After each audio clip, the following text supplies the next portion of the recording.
welcome our daddy, Pastor Dr.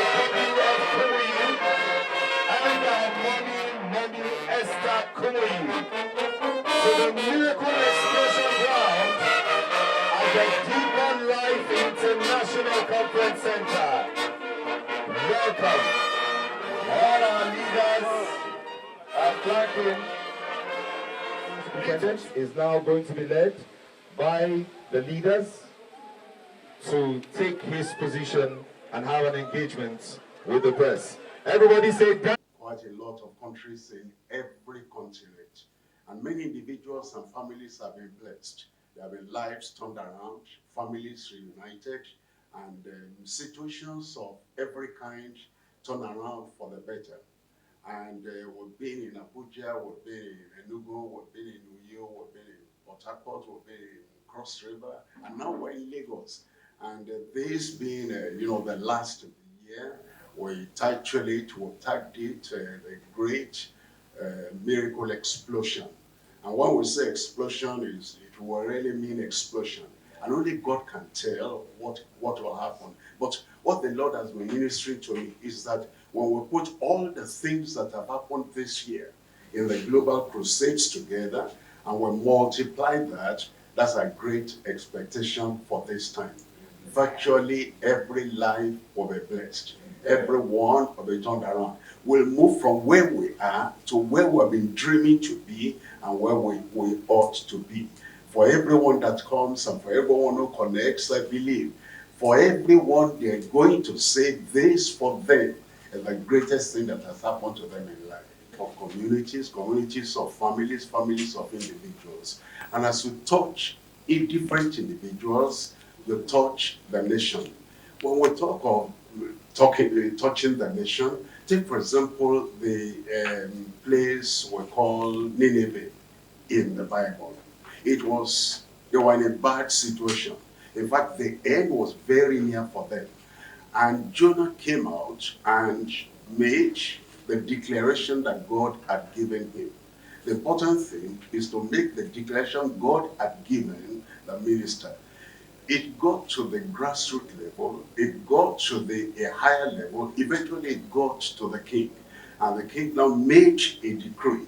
It was that then flowed down, affected the whole of the community. When our decision makers, our leaders, and those who lead us and guide us, when we allow this message to also reach them and to reach every family, the head of every family, the head of every community, and the head of the nation, I believe that God is about turning us around. Family, the head of every community, and the head of the nation, I believe that God is about turning us around. Thank you, sir. All right, so Abiola Peters, Radio Nigeria's Bond FM. Sir, the world is witnessing an escalation of the COVID-19 pandemic. I would like to know if this global crusade is a form of message of hope for the world. Obviously, and what is happening is not a surprise to those of us who know the prophecies of the Bible.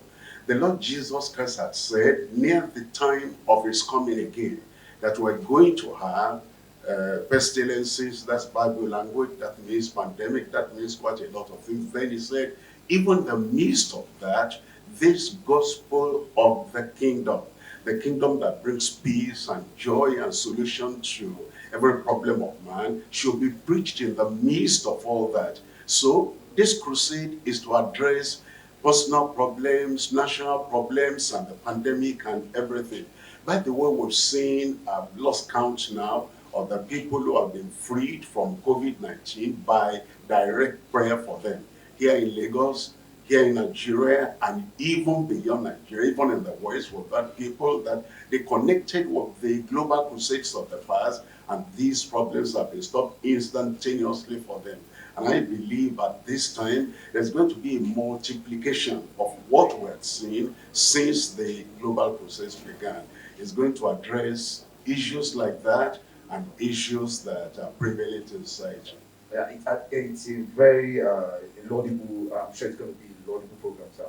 Because I won't leave here without asking these questions. I'm sure you'll have a message for me, sir. the Nigerian youth? Thank you very much. We have a message for the youth. We actually have a special program for the youths coming on January 5 to 9. And it's a third impact.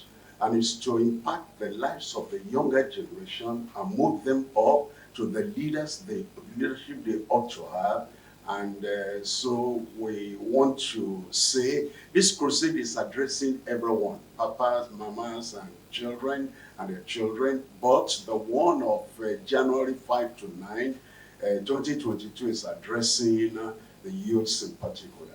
Thank you. So one last question around COVID-19.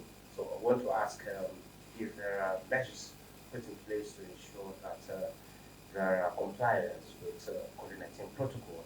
And close to that is to ask what your message is for some persons who were using faith over COVID-19, because I have the gene of Jesus Christ in me.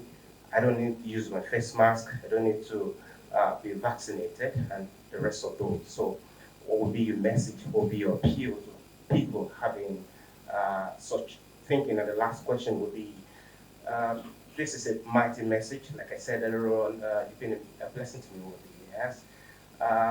But in spite, permit me to ask this one, in spite of the number of great men of God that we have in Nigeria, some persons have complained that we still see a number of issues all over the place. So how would this program mitigate that? How would it address those challenges around some of the ills that we have in our society, in spite of the great men of God, like you said, sir, who we have around? Thank you very much.